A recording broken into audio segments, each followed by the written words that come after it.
Hi everyone, and welcome to another day of PaletteMAS. You're probably thinking, but Natalia, you already have eyeshadow on. You're supposed to be trying on a new palette. Today is going to be an exception. It's still going to be a palette related video, and I figured I would throw those in every once in a while so that we're not over here just watching me put on eyeshadow for 3 weeks straight. We're going to be talking about the winter eyeshadow palettes that I have pulled out so that I can try to use them more this winter. So if you're interested in hearing my top eyeshadow winter picks for this season, then please stick around and keep on watching.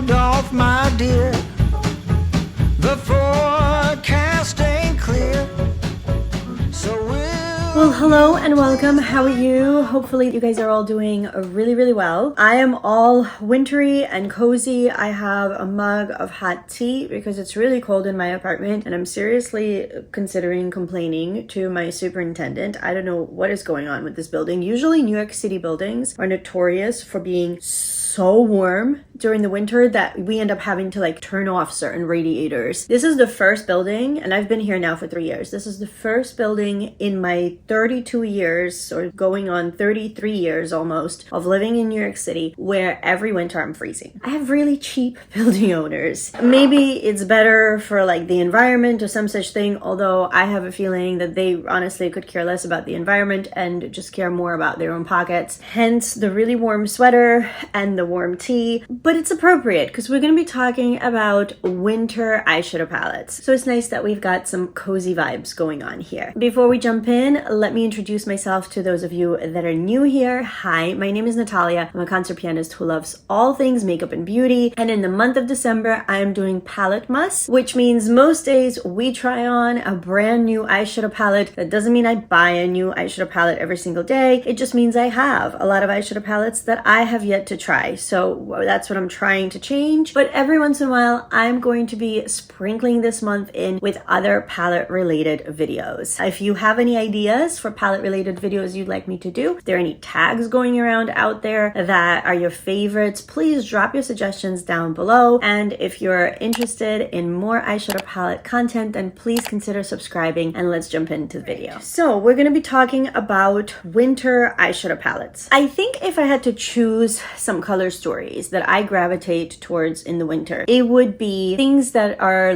more icy, so pinks and blues and cooler tone shadows. And then of course there are holiday parties and New Year's Eve and things like that. For that, I usually pull out something that's really shiny and sparkly on my eyes, and thankfully I have lots of palettes to choose from in that department. I kind of just went through my eyeshadow collection, just opened up some color stories, and if it just said yes, I want to use this season, this palette, then I pulled it out. And I ended up with more than 10. So at the end, I'm gonna do some older ones that I think I've included in previous wintry eyeshadow palette videos, and I'm gonna do them as honorable mentions. But I'm gonna, for the bulk of this video, stick to my usual formula of picking out 10 palettes for the season, 5 of which are ones that I have used in the past, and 5 of which are brand new palettes that I have yet to use. And hopefully that will change, both because of the December project that I'm doing for PaletteMAS and just in general because I want to use these palettes in this current winter season. I'm gonna try to do one tried and true, one brand new, never tested. Let's start actually with a brand new and never tested, and a very embarrassing one. It's from Melt. It's one that I almost purchased at the very tail end of 2019 because this collection just seemed like the most beautiful and most magnificent thing I had ever seen. And for financial reasons, and because I didn't want to be doing extra spending going into my no-buy year, I chose not to get it. I restrained myself. I knew that 2020 was going to be my no-buy year, and I didn't want to use that as an excuse to buy all the things the 2 or 3 weeks leading up to it. So I skipped out on this collection and regretted it for a very long time, for a few years, until Melt brought this collection back. Those of us that wanted it the first time scooped it up, and then because it was no longer on everybody's mind and in everybody's videos, I know I'm not the only one to say, now they've just been sitting around collecting dust. And I'm talking about the Melt Muerte palette. There's the Vida and the Muerte, and I don't believe I've used either one. I would have to look at my Vida one and see if there was one or two shades I dipped into a while back, but I don't remember using it, so that probably means I haven't. It's time. I mean, there's a part of me at this point that almost wonders if like I should just keep them pristine and just keep them solely for display and collector's purposes, because I've also heard that the formula on this is not really anything to write home about, and I understand that. I mean, this came out in 2019. Since then, that was 5 years ago. It was the end of 2019, so 5 years ago this palette came out. Formulas, of course, since then have changed, but look at this color story. I mean, is it me of today? Absolutely not. It's way too deep and intimidating and scary for somebody like me today, but at the same time, I kind of get wintry vibes from this. I think it's like the reds for the Christmas and the blues for the wintry, chilly vibes, and then the grays for the dark clouds and the less sunshine that we have, and then these pops of teals here. I don't know, they're just fun. So I figured it's time. It's time for me to use this palette, and if for whatever reason I'm not gravitating towards it and I really don't end up using it, even though I really hope to, especially with PaletteMAS, then I don't know, it might just get moved out of my collection and just become one of these collector's pieces that I just don't ever use, and I just pull out and admire and look at once in a while. I mean, I know that sounds silly, and I don't really want to be that person for the most part. I want to get over that whole, oh my god, this is so beautiful, I can't touch it mentality, because I definitely have that mentality. But if once in a while I have a palette that is just there for aesthetic reasons, I don't mind too much. But we're gonna first try to use her. Let's talk about a palette that I haven't used in a really long time, and this brand barely exists. They were bought up by Makeup Revolution, but this was a palette that not only broke the internet, but I also enjoyed very much a couple of years back, and it's the Beige Blueberry Muffin palette. And the reason I chose this one for the winter is, again, because it just has all the icy vibes for me. And I know like Huda Beauty just came out with the icy palette. There are some really, really nice light shades here, and silvery shades and champagne shades. I bet I could create some looks that I'm seeing online, even with that Huda palette, with this instead. And then there's a ton of really nice blues. Some of them lean a little bit more lilac or purple. Some of them seem to be more of a true blue. There's this Stud Muffin, which is a deep blue shimmer. There's really a lot of options. There's some cooler toned neutrals. And when I opened this palette, as I was going through, I was like, oh yeah, this is definitely something I need to pull out and use in these upcoming couple of months, because it just right away jumped out at me. And I'm like, this is giving me all the snowy, wintry vibes. For sure. Speaking of blue and snowy and wintry, something I've been talking about on my channel for what I feel like is probably at least a year or two is how I want to take all of my blue themed palettes and compare them, because I don't wear blue very often. I would like to have one, maximum two palettes, and probably get rid of the rest eventually. And this palette from Glamlight I picked up at TJ Maxx last year, and I have yet to use it. It's all blue. It is as blue as it gets. So I feel like if I don't use these colors in the winter, I'm just never going to use it. So I definitely need to make this a priority. I would like to try to make time for this palette in PaletteMAS. I have a lot of palettes that I want to include in PaletteMAS. So I don't know if I'm going to get to every single palette I want to include, which is why I'm also putting it into this winter stash, because of course winter is not going to stop in December, and I'm going to continue using these palettes in January and February and maybe even into March, depending on what kind of weather we're having. Once I try this icy palette, I would like to compare it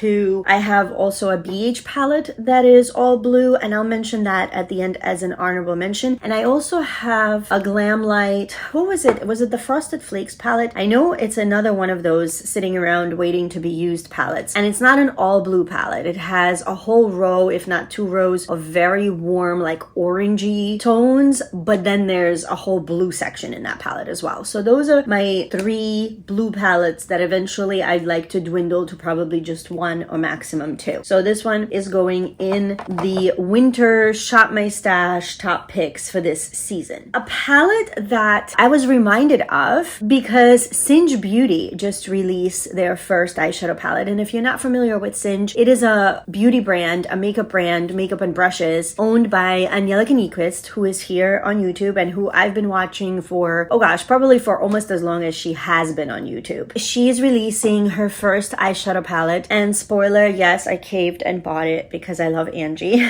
But while I'm waiting for that palette to arrive, it made me think of her very first big collab that she did with Kaleidos, and I haven't used this palette in so long, the Club Nebula. So I was like, you know what? This came out in the winter, because I remember it came out in January of, was it 21? I think it was 21, because I had just come off of my no buy year, and I remember I made 2 big purchases in the first month post my no buy year. It was a pair of boots that I'm still wearing, even though they've had to already go to the cobbler a couple of times, and this palette. So in January of 2021, on the day that this released, I bought this Club Nebula palette. I loved it for a while, and then of course I kind of put it aside, and I've only revisited maybe once or twice since, so it really needs some more love. Mine is very special to me because Angie actually signed it when I was at the Creators and Friends holiday party last year, and I'm so jealous because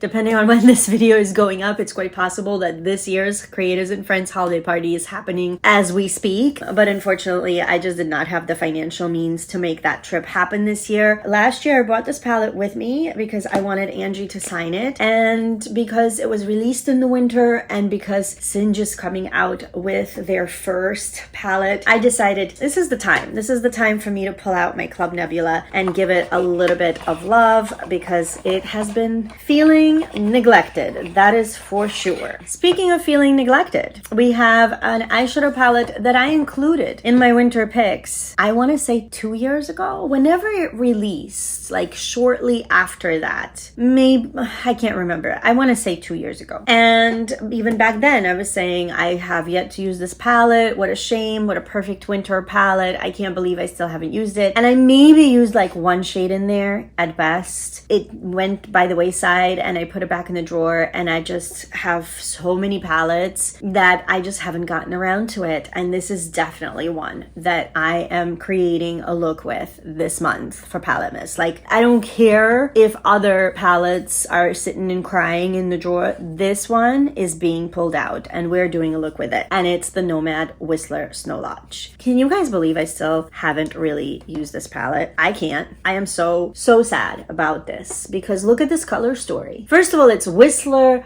Snow Lodge. I mean, it is as wintry as we can get here. We've got snow bunnies and moose and skiers and ski lifts. I mean, the imprints, this is why I can't use Nomad for the first time. Like, once I use them for the first time, I get over it. But these imprints are so adorable. There's, the snow bunny shade is called Snow Bunny, and it actually has a bunny with the snow goggles. I don't ski, so I don't know if that's the right terminology. Imprints of mountains and actual skis, and then there's a shade that's called For Fox's Sake with a fox in the goggles. It is so cute. And then there's a moose who's also wearing the goggles, I'm pretty sure. And that is maybe the only shade actually that I gently with a brush went into, because I don't know, maybe I'm imagining the little tiny indent that I'm seeing in there. It could all be just in my head, but we're just gonna consider this an unused palette, because basically that's what this is. This needs to change because it is stunning, and I've heard it's stunning from friends, and I can see that it's stunning. The color story is just magnificent. It is a winter dream because it has these beautiful burgundies and reds, which are very holiday-esque, and then it has a whole green row, and then we have a gold, we have this beautiful blue shimmer, a couple of blue mattes, another deeper blue shimmer with multi sparkles. I see blue, purple, pink sparkles, silvery sparkles. That's probably going to be such a beautiful shade. Of course, the so amused shade is just a stunning, rich, hot chocolatey brown. It's beautiful, and I need to use it immediately. A palette that I pulled out because it's one that's kind of on the chopping block, but it has a really beautiful sparkly blue in it, and I really want to use that shade a few times this season before I decide what to do with this palette, is the Pat McGrath Bridgerton palette. I have used this palette multiple times, but I have yet to try this blue special shade right here. So I really want to create some looks that somehow incorporate that blue. And I don't know if it's going to mean doing a whole look with just this palette. Maybe I will be using another palette and just pulling in for this, because I can't quite figure out how to make this palette work cohesively. If you guys have any recommendations, if you have this palette and you have a look in mind, let me know. I mean, I know I can always look some things up online, and I'll probably end up doing that. This was one I thought of because that blue has been kind of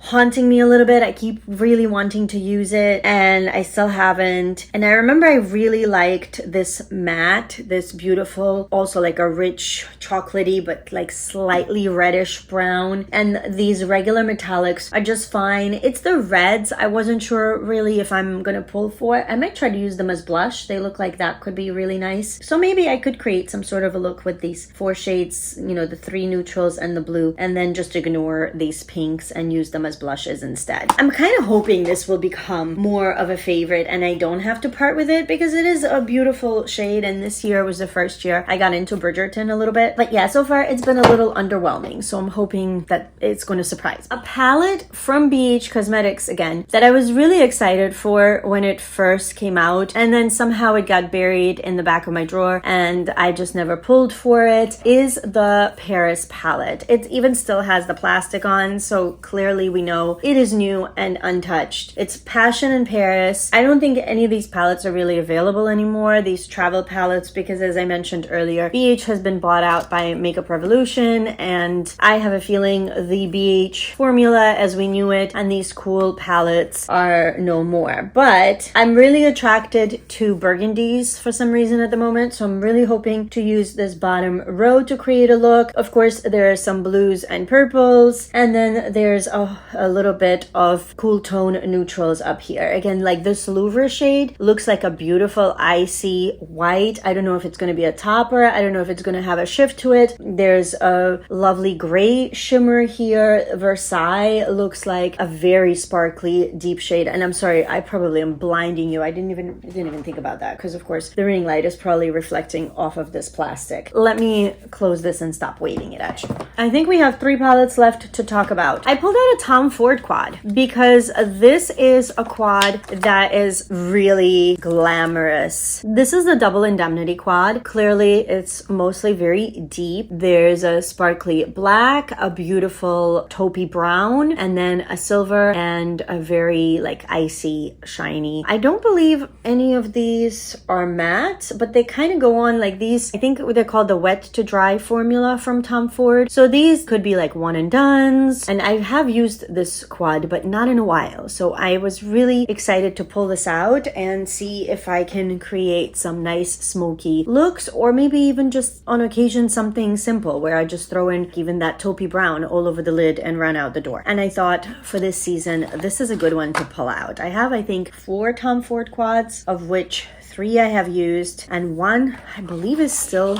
sitting around brand new. So that's another one that maybe if I have time for, we will revisit during PaletteMAS. I think as far as the brand new palettes, I just have 1 more left, and it is a Pat McGrath Quint. This is a one I found, I think at TJ Maxx or Marshalls, if I remember correctly, either earlier this year or at the end of last year. And it just has 5 shades, of which there's just this one very dark, like grayish or black matte, and everything else is a shimmer. So of course, this is like a New Year's Eve smoky eye with a very sparkly lid kind of a palette, which is I think why I haven't used it, because on the day-to-day, like this is maybe just a little too much to go teach kids piano. In fact, I usually don't wear makeup when I work, so I think that's why this one has been neglected. But I was really curious to test out the formula in these quints. I have this one and one other one that I have used. That whole one matte situation is what's stopping these palettes from becoming regular use favorite palettes for me. I wish there was one lighter matte in here. I mean, I get it that all of these sparkly shades look beautiful, and yes, they're not all the same, but I could have lived without one of these and had a lighter matte instead, to be honest. And then last but not least, I pulled out my Sydney Grace Enduring Love. This is a palette I really like to pull out in the winter. I'm sure it's not the first time it's been in a winter eyeshadow palettes video, but I just couldn't resist. I always like to pull out a Sydney Grace palette for every single season. I love my Sydney Grace palettes, and this was one I wanted for a really long time, and then a couple of years ago I finally bought it for myself, I think during one of their Christmas and July sales. It's just a cool tone dream, but it has some pops as well. There's like a more green shimmer. There's, I mean, this one also is like a green leaning champagne or green leaning gray. I don't even know how to describe this interesting shade right there. It's one of my favorites. There's a ton of mattes, which I love. Every time I use this palette, it is first of all one of the easiest palettes to use in general. Sydney Grace formula I think is just so easy to use. The mattes blend out fast and without any issues, no skipping, blends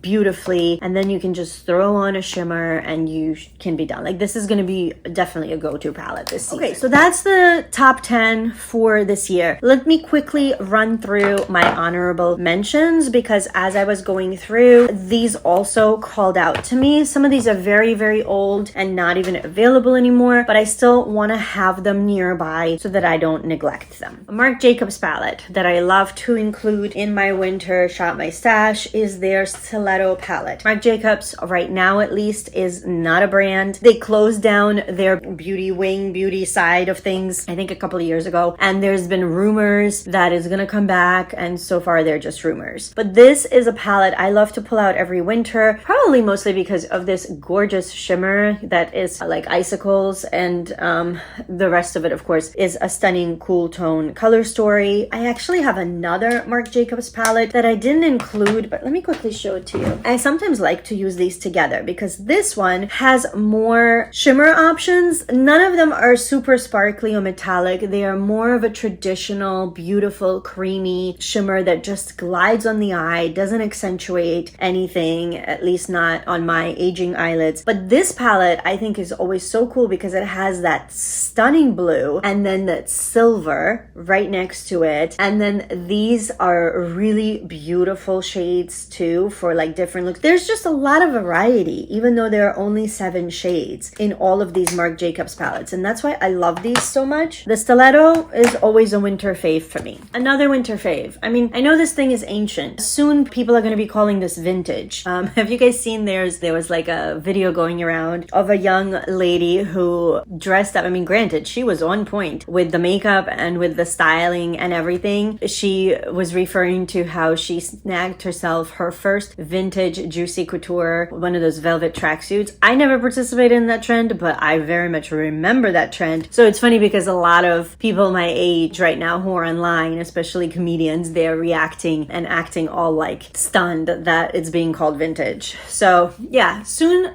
these Lorac Pro palettes are going to be vintage. I love this palette to this day. I don't use it enough, of course, because now I just have so many. But initially, when I got into makeup, the original Lorac Pro and this and my Urban Decay Naked palettes, especially the little first, like the mini basic one, which was I think the very first high-end palette I ever bought for myself, these were my go-to palettes. And it shows. They all have dips. They've all been used and abused. I mean, this thing looks like somebody has chewed on it, but I cannot part. I got rid of in my last declutter all of my Mega Pros. I just cannot part with these guys. And I don't think I ever will. I think these are going to be like makeup nostalgia for me, even if I am eventually afraid of using them on my eyes. For now, I'm not. They look the same. Of course, I'll swatch them and make sure like nothing is too chunky or powdery. This is one I'm hoping to use once or twice this season. Never say never. Maybe I will declutter them at some point, but I'm not there yet. Same with the Sultry. I've had the Sultry for a while, so I guess for the purists out there who follow expiration dates, this thing is also ancient. I will not get rid of my Sultry palette anytime soon, and this is a fantastic palette for the holidays because these shimmers, while maybe they're not indie quality, and by today's today's standards, maybe they're not as fantastic anymore, but for back in those days, I mean, these were beautiful shimmers because they were still the traditional shimmers that we all were using, but these had more punch to them, at least for the time. Here I am suddenly swatching. And this is also just so you guys can see like, oh wait, I have that palette. Let me pull it out. Let me use it. Here's another one of the blue palettes I was talking about. This is the BH Bubblegum palette. This is one of the ones I want to compare with that Glamlight palette because I just don't use these palettes, especially because they're all blue and most of them are so deep. You're not going to see me on the daily, especially in the past year or two, doing these crazy looks. I've done a couple for PaletteMAS, but that's because I'm sitting at home and just playing with makeup again. I'm kind of back to 2020, stuck at home, except, you know, I'm not stuck at home now. I'm actually busy and have a million things to do, but I'm trying to make time to finally play with makeup again. And it's been fun. It's been fun, but I still would not I wouldn't even brave a look like this outside. I would still tame it down a little bit, although this is closer to what I could do for like a fun festive night out. Huda Beauty Mercury Retrograde is the last palette I pulled out, and usually I pull this out in the spring, but for some reason this time around I opened it and it just screamed winter to me. I think it's these pale pinks and a couple of, again, like the cool tones and the icy shades. I think because I've been seeing a lot of Huda Beauty icy, whatever that's called, so I feel like Huda is on my mind, and I was like, oh well, from the two large palettes I have, definitely this one is the more wintry one because the other one I have is the Empowered palette, so I decided to put it as an honorable mention.